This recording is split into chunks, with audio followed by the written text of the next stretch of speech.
none in cable, none in network, none. Joy Piscatelli was angry when Kamala Harris emerged as a contender for the Democratic presidential nomination. It brought back the frustration he felt in the 2000s. When he was a newly minted spokesman for clergy sex abuse victims, Harris was San Francisco's DA. Survivors of clergy abuse and their attorneys said that Harris's record on fighting sex abuse within the Catholic Church back then is relevant as the U.S. Senator from California campaigns for the presidency as a tough-on-crime ex-prosecutor who got her start prosecuting child sexual abuse cases. They complained that Harris was consistently silent on the Catholic Church's abuse scandal, first as DA and then later as Attorney General. Tell me, what news organization is focused on that? Friends at Breitbart, 2020, Catholic abuse survivors. Kamala Harris chose not to prosecute a single abusive priest. The executive director of the National Network of Survivors of Sexual Abuse by Priests said in a statement, said to Breitbart News that then DA Kamala Harris chose to ignore an opportunity to investigate priests in San Francisco for abusing children. Zach Heiner, the executive director of Survivors Network of those abused by priests, corroborated the bombshell details about Harris revealed by Breitbart News senior contributor Peter Schweitzer in his book Profiles in Corruption. What did he find? Schweitzer exposed that during her 13-year tenure as DA and then Attorney General, Harris failed to prosecute even one case of priest sexual abuse, though during the same period, at least 50 major cities had brought charges against priests identified as pedophiles. He also noted Harris's ties to those working to block exposure of the Archdiocese secret documents containing information about priests accused of sexual abuse. They were extensive. They were also donors to her campaign. But it's more than that. What about Kamala Harris's position on crime as a DA and as an Attorney General? Let's take a look at one thing, the death penalty. Her decision not to seek the death penalty, she never sought the death penalty ever. She said that she was ideologically opposed to it. But one case in particular got attention. When David Hill gunned down San Francisco police officers Isaac Espinoza and Barry Parker right before Easter in 2004, many in the community called for Harris to seek the death penalty, especially since Espinoza died and Parker suffered severe injuries. So even in the murder of a police officer, she would not seek the death penalty. Harris also received criticism for not seeking the death penalty for Edwin Ramos, an illegal alien, an MS-13 gang member from El Salvador, who murdered a father and two sons who were driving home from a family picnic. But she's a tough prosecutor. She's used to prosecuting transnational gangs. Which one did she prosecute? She never sat in the first year as a litigator, beginning to end case, ever, in all her years as DA and Attorney General. She has managed to slide through these jobs, climbing the ladder to Vice President. Now she wants a promotion. What else? She has surrounded herself with anti-Semites and worse. The Harris campaign, Washington Examiner, reportedly told Arab American leaders in Michigan that Minnesota Attorney General Keith Ellison is a top contender for Attorney General.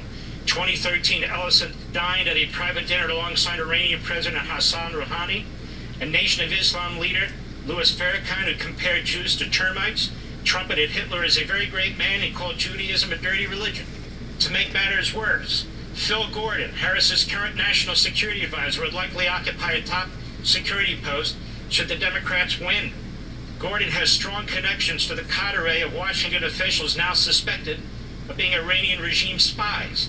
He's also closely tied to Pentagon policy advisor Ariane Tabatabai, who is under investigation for peddling an Iranian persuasion campaign from inside our nation's defense capital. Let me also tell you about Ilyan Goldberg.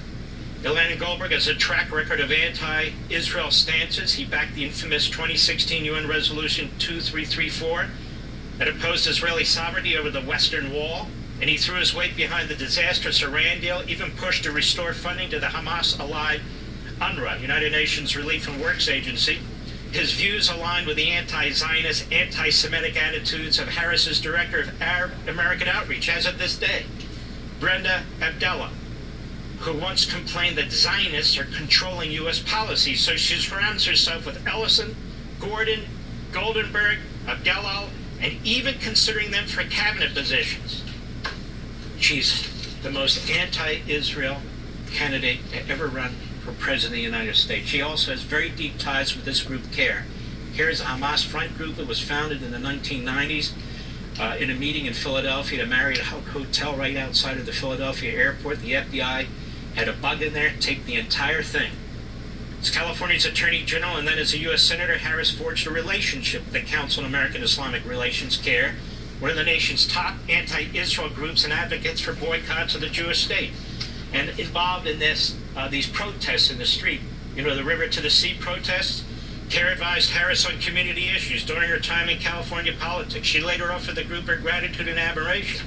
Even more than that, as the Attorney General, Harris partnered with the local CAIR officials, relied on them to advise her about community matters. In 2016, she ran for the Senate. CAIR's Political Action Committee donated $1,750 to boost her campaign.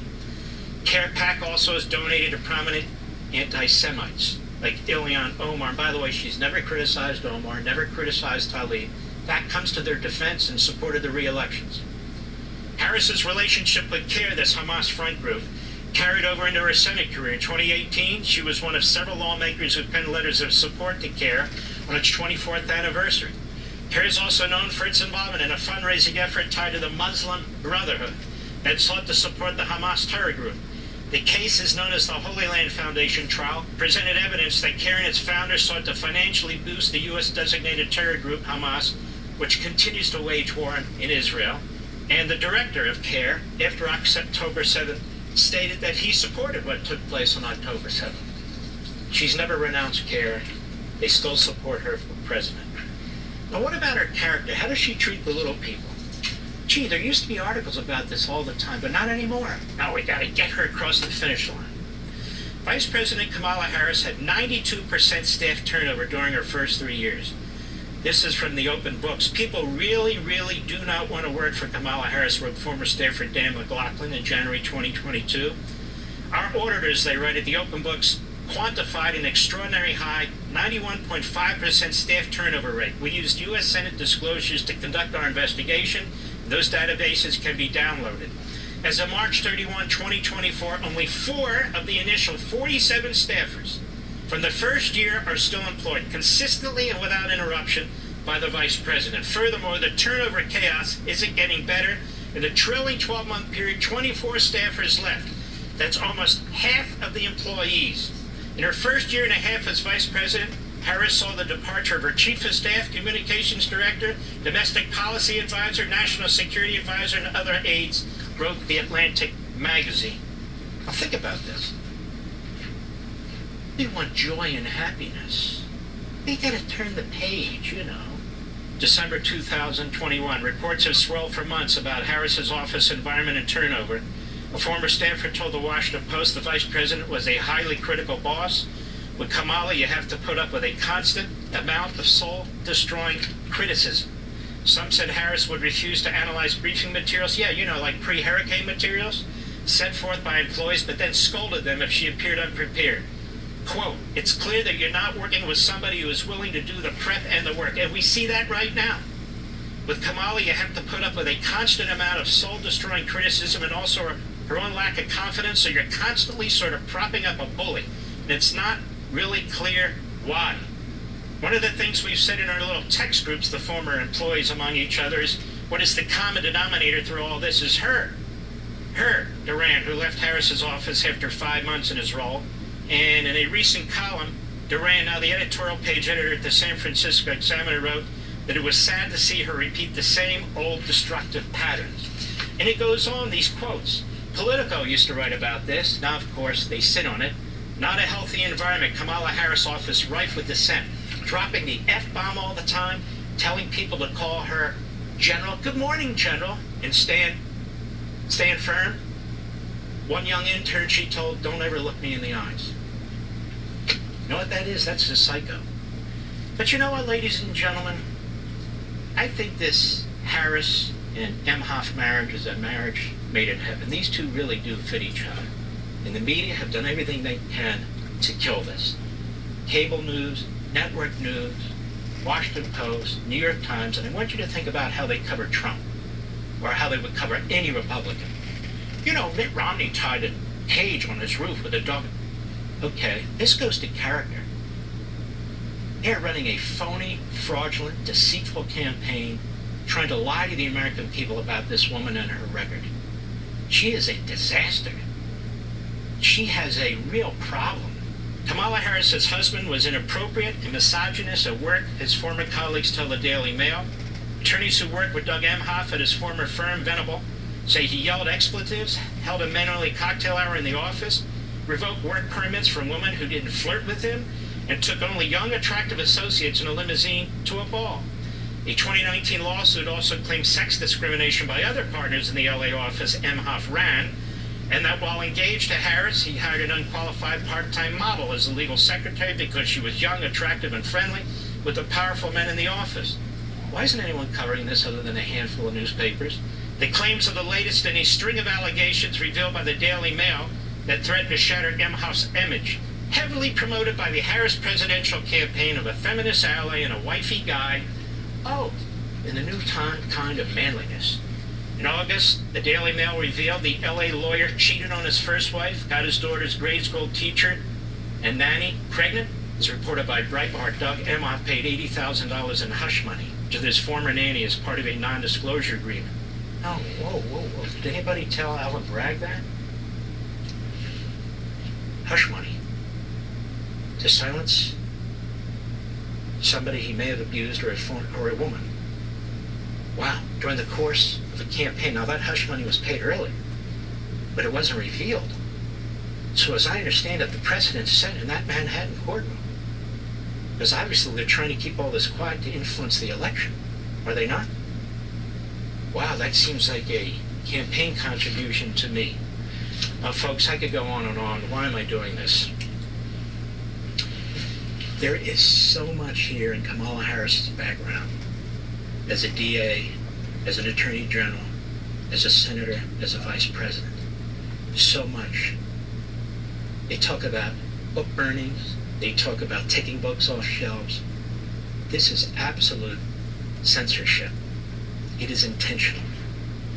Anything Donald Trump says, anything Donald Trump does, they twist and they turn into a major event. They're trying to create here a candidate that does not exist in Kamala Harris. She's not pleasant. She's not nice. She's not happy. She doesn't treat people around her or her staff with respect. She doesn't care about the little people. She's never prepared. Her staff says that. We saw that with Hurricane Helene. She goes on the attack when she is questioned. Her entire existence is an existence of trying to move up the ladder. She was the border czar, but then she's not. And all the horrors that have taken place in the border. Her visits to the border have been spectacularly phony. All for pictures, all so she can say she's been to the border. Same with her non-call to Governor DeSantis. Can I help you in some way? He never got the call. She's hanging out in Hollywood, LA. She's hanging out in Las Vegas. It takes her 4 days to get back to Washington, D.C. She's going on these pathetically stupid shows, the Howard Stern show. Notice the media don't bring up anything about Howard Stern's past programming, about lesbians and pornography. Then she goes to The View. They've destroyed that program. Barbara Walters started that program. The View was supposed to have a variety of views. Now it has a variety of views, from Leninism to Marxism to Maoism to Trotskyism. Oh, and we hate Trump. That's about it. Then she goes on the Stephen Colbert show. That guy's not a comedian. He's a joke. That's why his ratings stink. That's why Gutfeld beats him so often. And then she goes on CBS. And her answer about Israel is so illiterate, so disjointed, that what does CBS do? They didn't edit her comment. They removed her comment and replaced it with another comment she had made earlier. In other words, that's propaganda for the Democratic Party, for their phony candidate, for the government, CBS. Oh, we need another debate, they say. There were 2 debates. Those debates, so-called moderators had an opportunity to bring up just one of the things that I mentioned. Just one. They brought up none. They brought up none. I told you last week, and let me just underscore, Kamala Harris has serious personality and character issues. She's not very smart. She doesn't do the work. Her staff says so, and they're right. It's so obvious. She's driven solely by her ideology, which is Marxist Islamist. They want to slip her into the White House by hook or by crook. And this country will rue the day. I'll be right back.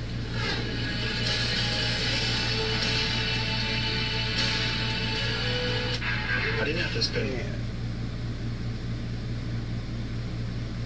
Man.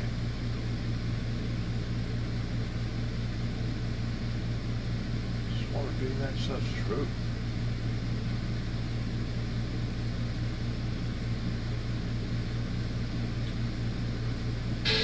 Welcome back, America. We have a great senator with us, Ted Cruz. I call Ted Cruz Mr. Conservative of the United States Senate because he not only votes right, he's a leader, he's a statesman, and so he is a #1 target of Chuck Schumer. The Democrats are trying to take him out right now. They're going to spend over $100 million by the time this election's over. AOC said if we can take out Cruz, we win Texas, and they'll never win another election, or something to that effect. So this is a red line state, a red line election. Ted Cruz, it's an extraordinarily close race. You haven't had enough money to go on the air for the last 3 months. They have been blistering you without response. Tell the American people exactly what's going on. Well, Mark, we are in the middle of a full-on battle. Chuck Schumer has been explicit. I'm his #1 target in the country. And they are spending between $100 and $150 million trying to beat me. Schumer and George Soros are flooding cash into the state of Texas. For 3 months, as you just mentioned, they had been running attack ads nonstop. I just got up on TV 3 weeks ago. Now, it's not that I didn't want to be on TV 3 months ago. We didn't have the money. We're being massively outspent. And I'll tell you, the polls in this race, poll after poll after poll, show this race as a 1-point race or a 2-point race or a 3-point race. There are 2 public polls that have come out that show me losing this race to the Democrat down 1 point. So it is an incredibly close race, and Schumer's been explicit. He's going to dump even more millions of dollars. We're 3.5 weeks out from Election Day. And as you noted, Mark, just last week, Bernie Sanders and AOC both came to Texas to campaign for my opponent, Colin Allred, a far-left Democrat. He's got an extreme liberal voting record. He's voted with Nancy Pelosi his first 4 years in Congress, 100%. Both Bernie and AOC were in Texas campaigning to support Colin Allred, and AOC said if we win Texas, we change America for a generation. That's what the stakes are. And so I got to say to your viewers, I need your help. Please come to tedcruz.org, tedcruz.org. Come to our website, tedcruz.org. Make a contribution. Give $10 or $25 or $50 or $100, or maybe someone can give $500 or even $1,000. What I can tell you is we have $100 million pounding us night after night after night. And the only way I survive is if incredible patriots in Texas and across the country come to tedcruz.org right now to give us the resources to fight back, to tell the truth, to respond with my record and his far left record. Because I'll tell you, Mark, Colin Allred is doing exactly what Kamala Harris is doing. They're both hiding from the record, hiding in Joe Biden's basement, and spending millions to try to convince the voters their record is the exact opposite of what, in fact, it is. The Senate Leadership Fund is controlled by Mitch McConnell. He raises hundreds of millions of dollars in that fund to assist Senate candidates. Last time you ran, it was very close, 2.5% you won. McConnell wouldn't give your campaign a plug nickel. I assume he's giving your campaign money now because he wants to control the Senate, yes? Sadly, no. Not a penny. So Mitch McConnell runs the largest Republican super PAC in the country. It has $400 million. But that super PAC is used to reward the Republican senators who obey him and to punish those who dare to stand up to him. So as you noted, 2018, I was in what was at the time the most expensive Senate race in U.S. history. I was being outspent 3-1. He had $300 million.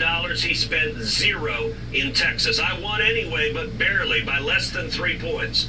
This time around, he has $400 million. I'm being massively outspent again. Schumer's spending millions. And yet he's spent 0. And by the way, he does the same thing for any other senator. So Ron Johnson in 2016 in Wisconsin had a very tough competitive race. Mitch spent 0 to support him. Ron won anyway. Mike Lee in 2022 had an unexpectedly tight race in Utah. Again, Mitch spent 0 to support him because, you know, people wonder at home, how come no Republicans stand up and have courage and stand up to Mitch and leadership? And the answer is, if you stand up and say no, it costs you 10 or 20 or 30 or even $40 million, where I'm not willing to just obey his orders, which means the only way I survive is the viewers of this show, patriots across the country, going to tedcruz.org, giving generously so that we have the resources to communicate with the voters. It is disgusting to me what Mitch McConnell does and has done. It's disgusting to me, the Republican ruling class. Liz Cheney comes into Texas, campaigns against you, endorses your radical left-wing opponent, endorses Harris. These people are just so appalling to me, it's unbelievable. We'll be right back. Protect against RSV. Huh.